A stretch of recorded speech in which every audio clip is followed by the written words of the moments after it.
La clase directiva española se encuentra en el puesto número 49 de competitividad, según datos publicados hace 2 semanas por la Business School of London, London Business School, y 12 puntos por debajo de la referencia anterior, y están incluidos hombres y mujeres. Es un ranking muy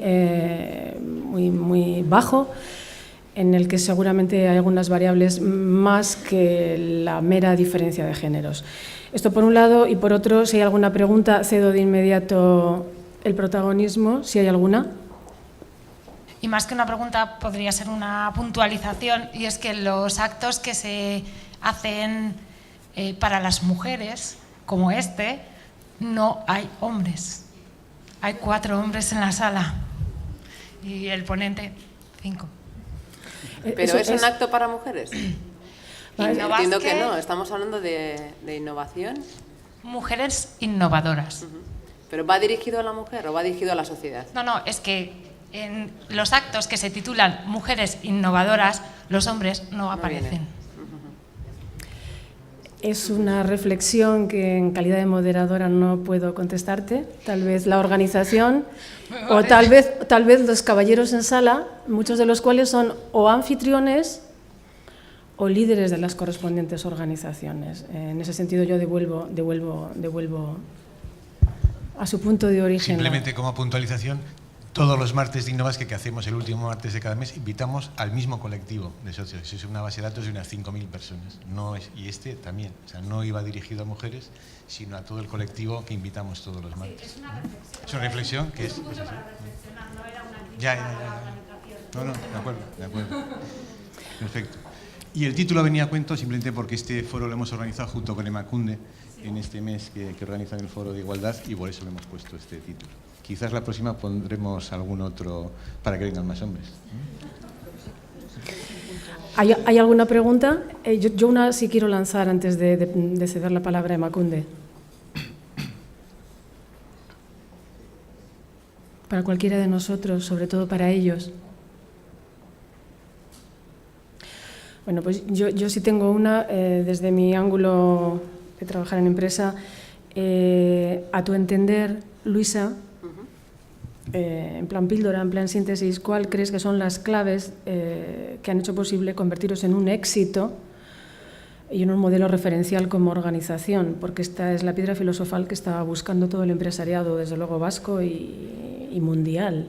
¿Cuáles son, a tu entender, las 3 claves que han propiciado un éxito organizacional?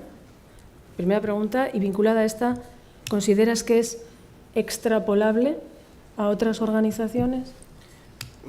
Por supuestísimo que sí. Bueno, de hecho nosotros estamos trabajando como colectivo en proyectos para que nuestro ejemplo sea extrapolable a otros. Igual no tanto como el propio colectivo, pero por ejemplo tomando la figura como el queso, por ejemplo, un queso elaborado de forma artesanal.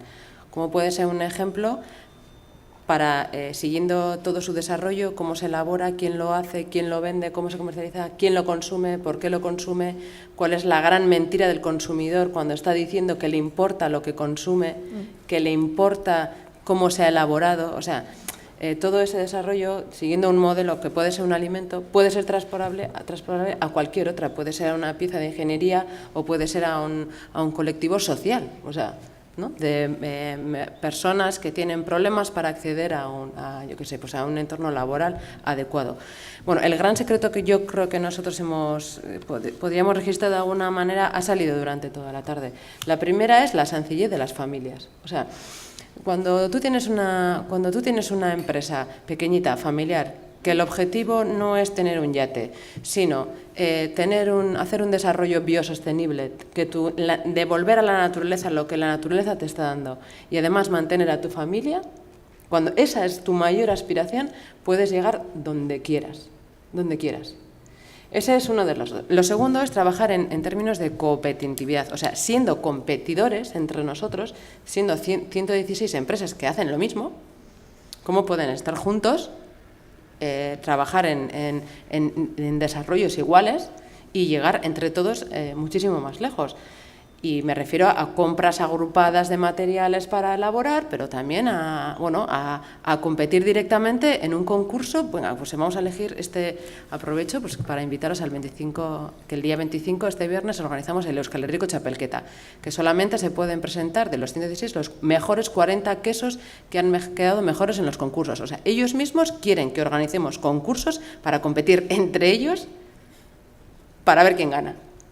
Y entre todos dar a conocer pues que hay un sector que está detrás, o sea, la sencillez, la competitividad y luego creer en unos entre otros, o sea, que hay unas dificultades entre todos que podemos asumir, y uno es la de la administración. Cuando hay un colectivo rural que depende de la PAC, o sea, de la Política Agraria Común Europea, más de lo que pase en el Estado, en este caso en el Estado español, más lo que pase en su región, más lo que pase en su comunidad, más lo que pase en los pastos de alta montaña, de esquío y chas y no sé qué, cuando todo eso está ahí, o sea, encima de ti, o sea, o eres más listo que todo esto o a ver cómo sobrevives. Entonces, a eso me refería con los problemas de innovación de un colectivo tan concreto como esto. Bueno, pues aun con todo esto se pueden hacer cosas.